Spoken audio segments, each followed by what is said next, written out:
Production of Broad and High is funded in part by the Greater Columbus Arts Council, supporting arts, advancing culture, and connecting the community to artists, events, and classes at columbusmakesart.com. From these contributing sponsors and viewers like you, thank you. This time on Broad and High. Meet a Columbus artist whose bright and colorful canvases reflect his personality. The same energy that I'm projecting to you now, I want that energy to be seen in my work. Follow an Instagram takeover account that celebrates the art collections of everyday Central Ohioans, and music by Columbus duo Talisha Holmes and Brandon B. Jazz Scott. This and more right now on Broad and High.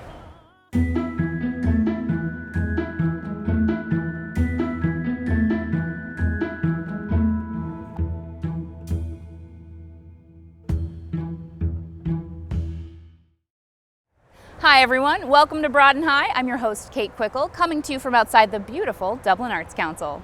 For our first story tonight, we want to introduce you to Columbus artist Brendan Spivey, whose use of bold colors and playful shapes are a reflection of his colorful personality. We recently spent some time with him at his art studio at 400 West Rich in Franklinton to get to know him better. Here's his story.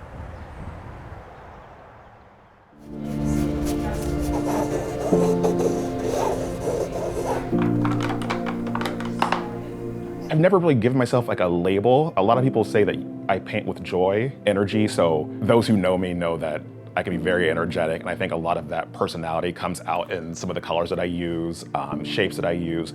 There's never gonna be anything overly dull or dramatic. I like action, so you'll see large swipes, bright colors, texture. So that's kind of how I view my work.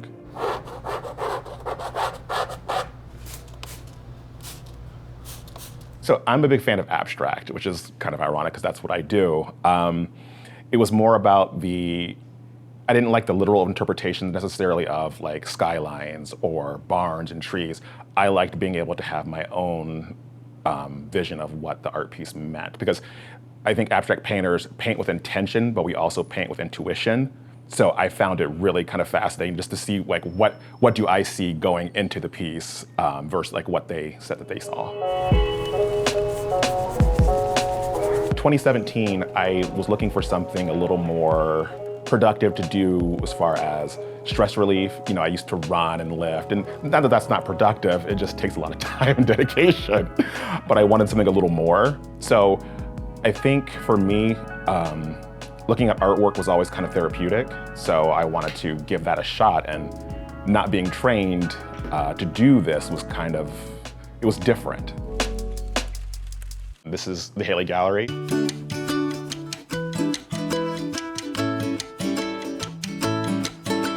For me, this place, it's very homey, and what I like about it is I can find everything that I want. So if I'm looking for abstract art, if I'm looking for glass, I'm able to find that here. So it's not just a gallery to me, it's like a home. So I will have rotations of artwork in, so I typically will have between 3 to 5 pieces at a time in. This one is called Rise Up. So this kind of all goes back to some of the movements that we're currently going through, social unrest and all that stuff. So I wanted to give something, and you look at the tones of browns and earth tones, so it's kind of pushing you a certain direction without necessarily taking you all the way there.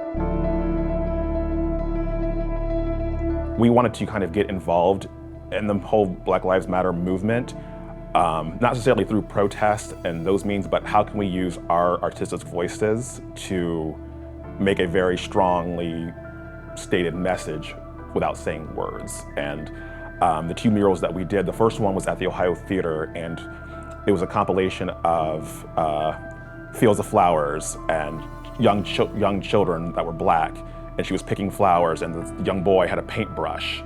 And then I came in as the artistic abstract sky of shapes and color, and Will came in with the cityscape. And I think it was a really great fusion of all of our talents together, because normally you would not have an abstract painter mixed with 2 more traditionally trained artists, but I think that to me was just, that's what made the work so powerful.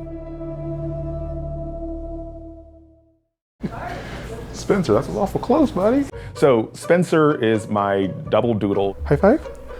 Yes! He's another reason I do a lot of the things that I do. You get all the treats. I get joy out of seeing him enjoy things in life, and it's the money that comes in from art sales helps put him into daycare, pays for his vet bills that are so expensive, and just overall just everyday things for him. Like, that's my buddy. And you lay flat? He brings me joy, and I think having more joy in my life, I think, has also probably helped my artwork transcend. You didn't see how handsome you were. I think another thing that kind of drove me to want to become a painter was being told that painters are born this way. Artists are born artists, and they're artists their entire lives.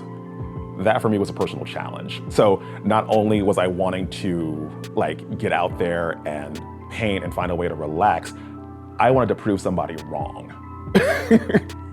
And been a hit so far, so I was right.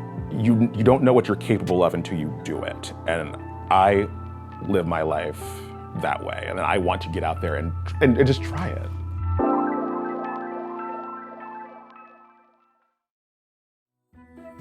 You can find more of Brendan's work on view at Haley Gallery in New Albany. They're open Tuesday through Saturday from 11 to 5. You can also follow the artist on Instagram. His handle is Abstraction by Brendan. Speaking of Instagram, did you know there's a local account specifically intended to spread awareness of the joy of art collecting? It's known as Columbus Collects, and it's the brainchild of local artist and arts administrator Kat Sheridan. And these aren't some hoity-toity, big-name art patrons sharing pictures of their million-dollar Picassos. It's everyday people here in Ohio who find joy in filling their home with unique works of art. Check it out.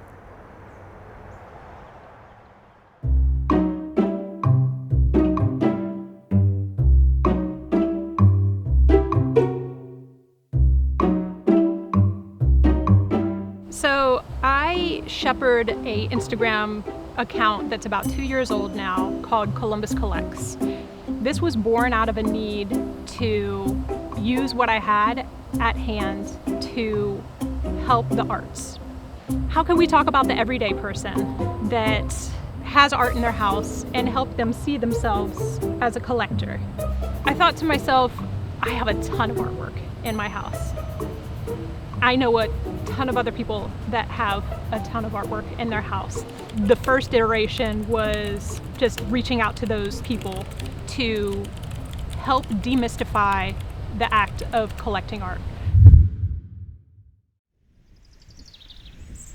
So I have known Kat Sheridan for a very long time, probably since I was about 10 or 11 years old. She knows my whole family really well and knows how much we love art, and we all have a lot of art. And so she asked if we wanted to do the Instagram takeover for Columbus Collects.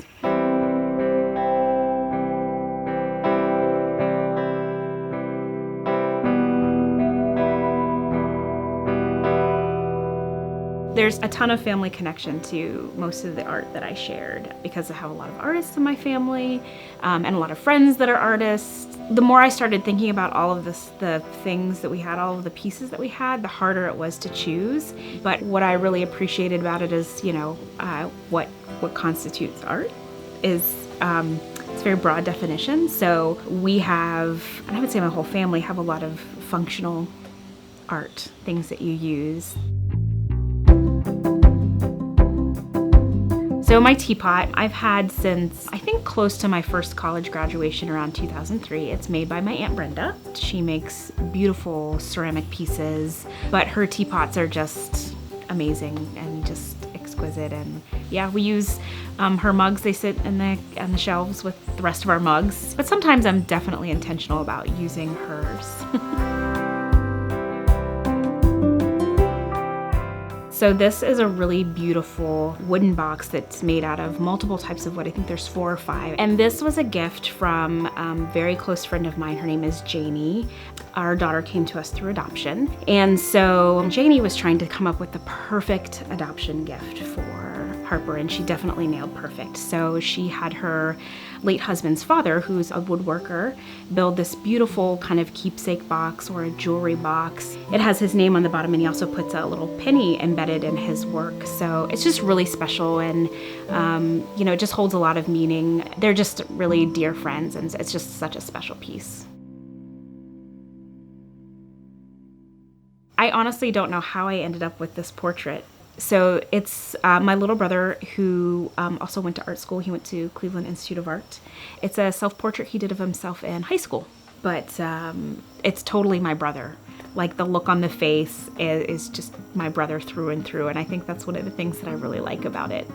And doing it in high school is just an amazing piece. He's just very talented. So each takeover is asked to have a selfie on the front end and on the back end to bookend their collection, just kind of give it a nice hug from both sides. Beyond that, I'm looking for people to expand their palette and support artists, particularly local, wherever you go. I think there's something really special about being able to link back to an experience, whether it's like an art fair or you've gone on vacation and there are artisans with their tents and their wares up. And there's something really kind of amazing about being able to collect an artist on the front end. And so we were talking, how do we kind of span that gap? As a historian, I mostly worked with historical artwork. When I took the job at Otterbein University in 2014 as museum and galleries director, all of the artwork that we show, for the most part, is contemporary artists. And so I just became much more engaged with the contemporary art scene.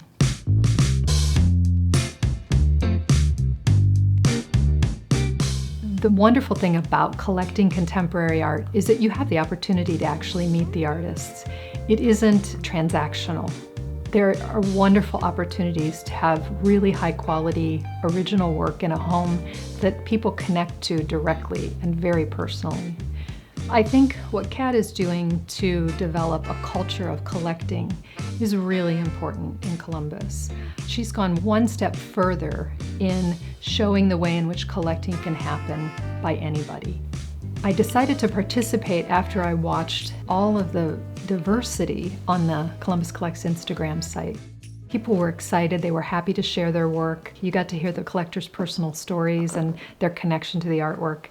And I really enjoyed seeing that. So I thought, well, I have a few pieces that would fit into this model, so I'd love to share what I have too. One of the pieces that I'm most excited about having is a piece by Chuck Surrey, which is these blue and green teapots sort of floating in space. And it's a still from an animation. So it's really a next step, I think, in the way that artists think about space and time. Everything about it just is, to me, is about Chuck Surrey and the history of his work. One of the pieces is a watercolor by an artist who's Canadian. Her name is Anu Vedagiri, and she works mostly in pastels, doing more realistic artwork. But she was working on a series with watercolor and experimenting with water reflection, and I just love the way in which it's clearly a figural representation, but I love the abstraction and how she works with abstraction and reflection in watercolor. I find it to be just an amazing piece. That little work is by Lansing Bangdel, who's a Nepali artist. He was really the first artist to bring modern art to Nepal. I met him through his daughter. We were colleagues, and I just fell in love with his work. The piece shows a peasant figure resting with his head down, kind of almost as though he's nodding off to sleep. And I selected that piece because it reminded me of the literature. He's also known for his novels, which speak about the ordinary person and the challenges and struggles that the ordinary person faces in the context of Nepal. So to me, it represented more of his overall ethos.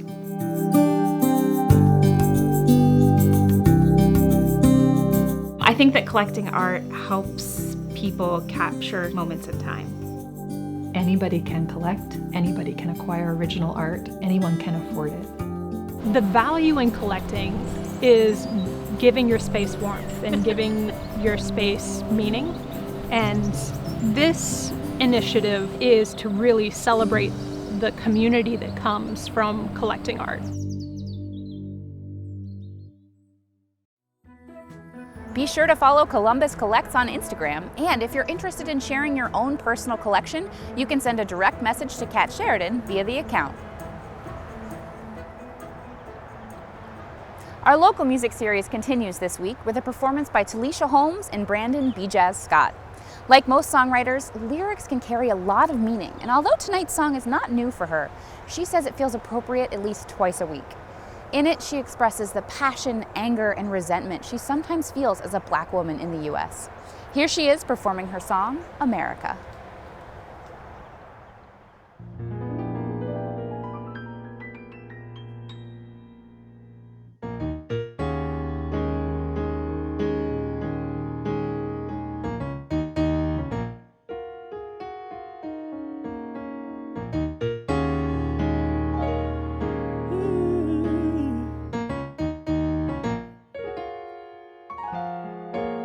America,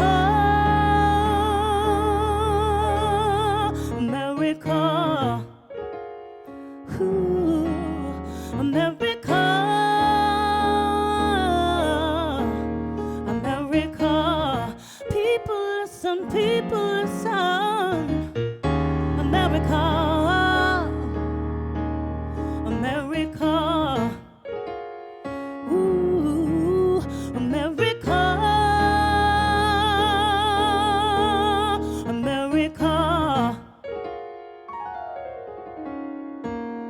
People on the street, people on the move in these times. Thoughts are running wild, no one doesn't know, and the feelings always show in these streets alone. Can we be a voice? It's convoluted, thick with agitation. I don't know how to deal with this damnation. Oh, America, America, people listen, America, America, America, ooh,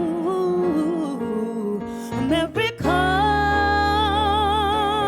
ooh, America, people listen, America, America. To not belong is to belong, while we're longing for peace and prosperity. Oh, I know I pledged allegiance, but I know I just wanna go far away from this galaxy. If my freedom here is so much more than many, then why do I feel like I'm going crazy? Yeah. Oh, America, people listen, America, yeah. America, America, America, America.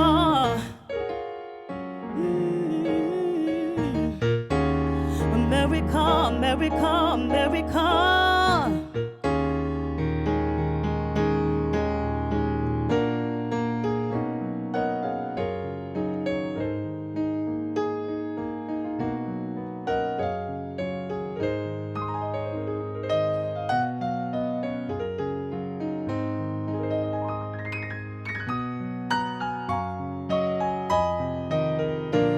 We stay and fight to make it right.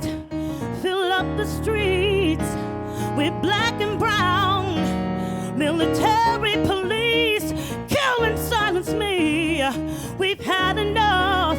Burn this whole place down. We've tried your way to make our voices pleasing, They laughed and hung our likenesses in effigy. Yeah, yeah. America, America, America, America, America. People listen, people. America, America, home of the free, yeah. Oh, oh, oh, America, America. Why? That's all I can say. When are we gonna matter?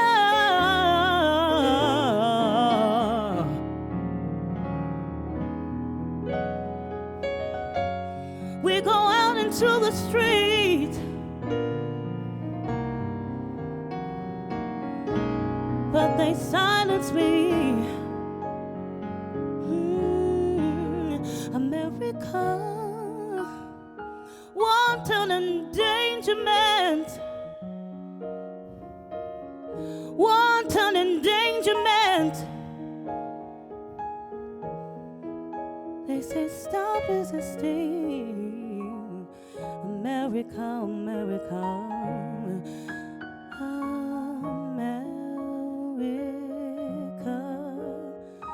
America, America, America. God shed His grace on me.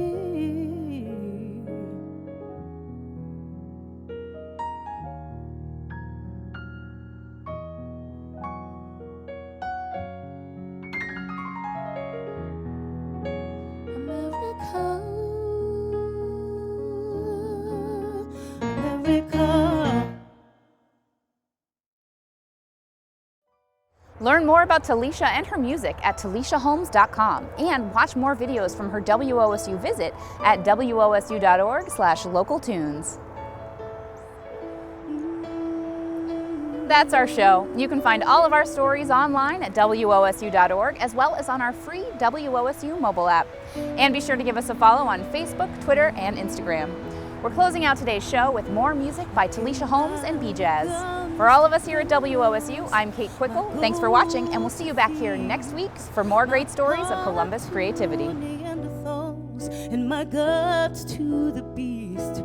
I gave my bones to common dogs and my life to Judas, my inner thoughts to politicians, and my trust to Brutus, but it never felt right. And no, and it didn't feel okay. No, no, no, no, no, and it doesn't feel alright. No, no, and I can't sleep okay.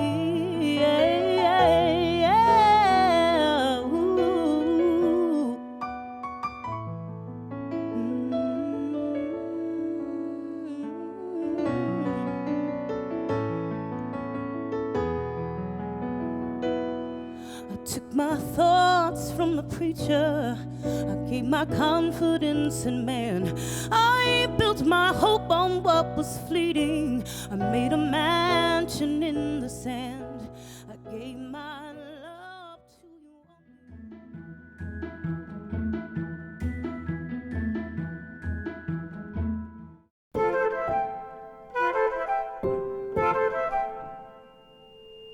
Artist culture, any way that you actually look at it, and when Dr. Hale was working to establish the Black Culture Center on the campus of Ohio State, he knew the value of what art is. He knew the value of what culture actually is. When you came into a Black Culture Center, he wanted to make sure that you saw a history and a history through the art.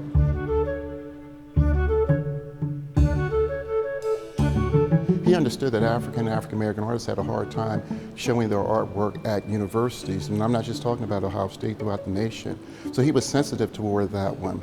Dr. Hale made an initiative and said, this is a goal of mine. I want to make sure these artists of color have a place that they can actually exhibit their artwork. We've grown since 1989, and we have one of the largest collections in the entire nation as it relates to Black culture centers, or just culture centers within general. We have more than 600 pieces. It has really grown tremendously. The first piece that I like to talk about is King's Life. It was done by Larry Winston Collins. It was the first piece of artwork ever donated to the Frank W. Hale Black Culture Center. Actually, it's a signature piece. Smokey really helped to cultivate my knowledge when it came to folk art. Now, Smokey had academic training, and a lot of people aren't aware of that. So he was very talented that way, but the only way that he was successful was to do folk art. Now, here's the very unique thing about Sharon. Sharon was an activist when she was a student. Sharon was very instrumental in helping get in a Black Culture Center at Ohio State University. Now, the thing that people don't know about Sharon is she moved to Washington, D.C. She was actually the official photographer for Bill Clinton when he was president. She's now with the Associated Press as a freelance photographer. And yes, again, as I said, art is culture, but that's what it's really about. Being able to come in there and see the culture that's left behind and the legacy by these artists.